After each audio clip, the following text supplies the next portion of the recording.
हो रही है, फिर होती रहेगी। तो उसमें कभी ऐसी भी घटना घटित होती है, कभी ऐसी भी घटना घटित होती है। इसको लेके संशय नहीं करना चाहिए कि ये सही है या ये सही है। और शंकर जी और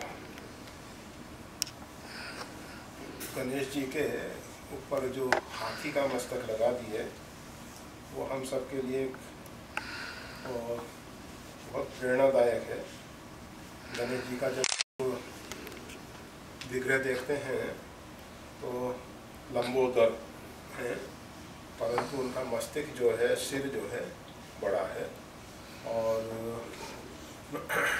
वाहन जो है चूहा मूसक छोटा है।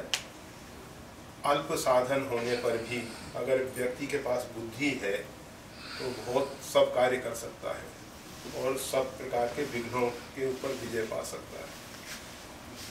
दूसरा, नाक उनकी बहुत बड़ी है। तो कहते हैं व्यक्ति की नाक मतलब मर्यादा सीमा, किसी की नाक कट गई ऐसा। तो और भक्तिवाद लोग कहते हैं कि नाक जो है भक्ति का प्रतीक है। अगर भक्ति नहीं है तो नाक नहीं है। तो गणेश जी की भक्ति भावना बहुत ज़्यादा है, बुद्धि विवेक भी ज़्यादा है, समझ भी ज़्यादा है, और इसीलिए वो इस प्रकार का उनका स्वरूप है। जन्म से ही उनको ऐसा माना जा सकता है कि इसी प्रकार की मुखाकृति रही हो, हाथी जैसी मुखाकृति जन्म से ही रही हो। ऐसा नहीं है कि बाद में हाथी का सिर लगाया गया। और पहले ही बता दिया गया कि भिन्न भिन्न कल्पों में भिन्न भिन्न प्रकार की कथाएं आई हैं, और सब बातें अपने आप में ठीक हैं। उन सब से हम सबको कुछ नहीं। अगर शंकर जी, प्रश्न तो सिर्फ इतना ही था कि उनके पुत्र होते हुए उन्होंने अपने पुत्र का सिर क्यों काट दिया। तो शंकर जी उस समय नहीं जानते रहे, और कहें कि शंकर जी सर्वज्ञ हैं। शंकर जी को तो सब मालूम ही है। सृष्टि में जब भी परमात्मा सगुण साकार रूप में होते हैं तो लीला करने के लिए अनविज्ञ हो जाते हैं। शंकर जी जानते हुए भी ना जानने के समान लीला करते हैं।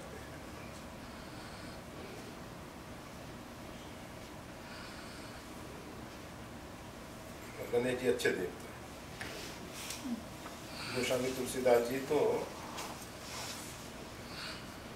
जय सुमरत सिद्धि होए गणनायक करिबर वदन, मतलब जिनका सुमरन करने मात्र से कार्य सिद्ध हो जाते हैं। तो गणेश जी की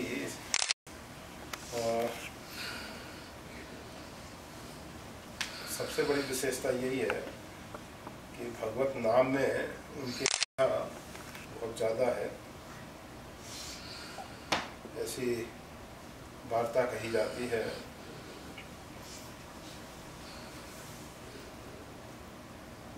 शंकर जी के गणों में आपस में स्पर्धा होती थी कि हम श्रेष्ठ हैं, हम श्रेष्ठ हैं, हम श्रेष्ठ हैं। भगवान शंकर के पास सब पहुँचे, कहा कि महाराज आप निर्णय कीजिए कि हम सब गणों में सबसे श्रेष्ठ कौन सा है।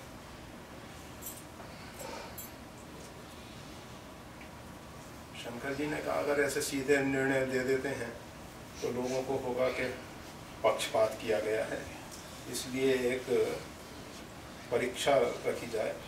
परीक्षा में ये कि अगर जो व्यक्ति इस भूमंडल की परिक्रमा करके सर्वप्रथम आएगा वही सबसे श्रेष्ठ माना जाएगा और वही प्रथम वंदनीय पूजनीय होगा।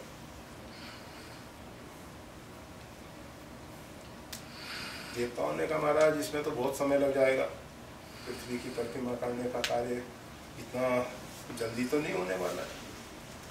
कहा कि अच्छा अगर समय कम करना है तो वाहनों का प्रयोग किया जा सकेगा, अपने अपने वाहन पे जा सकेंगे।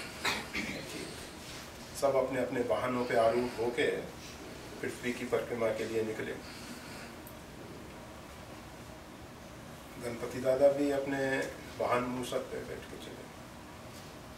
नारद जी एक स्थान पे खड़े होकर देख रहे थे, तो नारद जी की तरफ कोई देखता था तो सोचता था कि अगर इनसे बातचीत करेंगे तो समय खराब होगा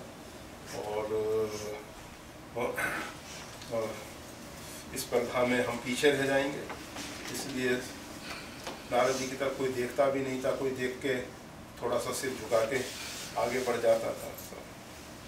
जब गणेश जी आए सामने तो गणेश जी ने देखा कि नारद जी खड़े हुए हैं, तो नारद जी के वाहन से उतर के चरणों में अभिवादन किया, प्रणाम किया। जब प्रणाम किया तो नारद जी ने कहा कि गणपति, पहले उनका नाम विनायक था। विनायक, आप तो बुद्धि विवेक से संपन्न हैं, परिपूर्ण हैं, आप इस स्पर्धा में भाग कैसे ले रहे हैं? आपको तो गणित करके देख लेना चाहिए था कि आपके वाहन की गति ये है और इसमें आगे निकलने का कोई प्रश्न है ही नहीं। तो गणेश जी ने कहा कि मैंने इस स्पर्धा में इसलिए भाग नहीं लिया है कि मैं प्रथम वंदनीय और पूजनीय हूँ, फिर मैं तो सिर्फ इसलिए चल रहा हूँ कि पृथ्वी का परिक्रमा हो जाएगी, परिभ्रमण हो जाएगा, तीर्थाटन हो जाएगा और उसके साथ साथ आप जैसे महापुरुषों का समागम मिलेगा, सत्संग मिलेगा और इससे बड़ा जीवन का क्या लाभ होगा। और मेरे को तो सबसे पहले आप मिल गए, ये मेरे को तो इस स्पर्धा का सबसे बड़ा परिणाम मिल गया। अब मेरे को इस स्पर्धा में आगे बढ़ के करना क्या? नारद जी के मन में विचार आया कि ऐसा जो विवेक वाला व्यक्ति है वही प्रथम वंदनीय और पूजनीय होना चाहिए। ये सब जो स्पर्धा में पद प्रतिष्ठा के लोलुप और इनको ये लाभ नहीं मिलना चाहिए। तो नारद जी ने परमात्मा का स्मरण किया और परमात्मा ने उनके हृदय में प्रेरणा दी कि भगवत नाम से सृष्टि का जो आदि है उसमें सबसे पहले शून्य आकाश था। आकाश में मतलब पहले परमात्मा का संकल्प हुआ, संकल्प से आकाश हुआ, महतत्व प्रकृति, उससे आकाश, और आकाश से फिर शब्द हुआ, अक्षर ब्रह्म, पहले अक्षर ब्रह्म आया, तो नाद ब्रह्म। वो जो अक्षर ब्रह्म है वही सृष्टि का विस्तार का कारण माना जाता है। नारद जी ने कहा कि आप अक्षर ब्रह्म की परिक्रमा करें, राम नाम की परिक्रमा करें। और इसमें सारी सृष्टियाँ समाई हुई हैं, एक पृथ्वी तो क्या सब सृष्टियाँ समाई हुई हैं। गणपति जी ने ऐसा ही किया। अब भगवान ने ऐसे लीला रची कि जो भी देवता, जो भी गण वाहनों पर बैठ के परिक्रमा के लिए आगे बढ़ रहे थे, उनको आगे आगे गणपति दादा के मूसक के चरण चिन्ह दिखाई देते हैं। गणपति आगे निकल गए, गणपति आगे, सब दौड़ते हैं, परंतु सबको आगे वही गणपति के चरण चिन्ह दिखाई देते हैं, गणपति के मूसक के चरण चिन्ह। और गणपति तो वो नाम की परिक्रमा करके भगवान शंकर के चरणों में आके बैठ गए थे। सब देवताओं ने आके देखा तो गणपति सबसे पहले बैठे हुए हैं। कैसे आए, क्या हुआ, ये कोई नहीं जान सका, परंतु सबको ये निश्चय हो गया कि ये हम सबसे आगे आए हैं और सबने स्वीकार किया कि गणपति ही जो हैं प्रथम वंदनीय और पूजनीय होने चाहिए।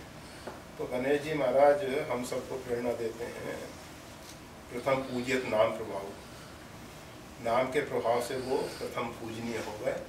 तो जो व्यक्ति नाम का सहारा ले लेता है, भगवत नाम का सहारा ले लेता है, वही सब कार्यों में सफल होता है, उसके सब कार्य सिद्ध होते हैं और वही वंदनीय, वही पूजनीय है। तो गणेश जी से यह शिक्षा लेनी चाहिए। और तो सिर कैसे लग गया क्या, वो प्रतीक है, बुद्धि और भक्ति में बहुत ज़्यादा है।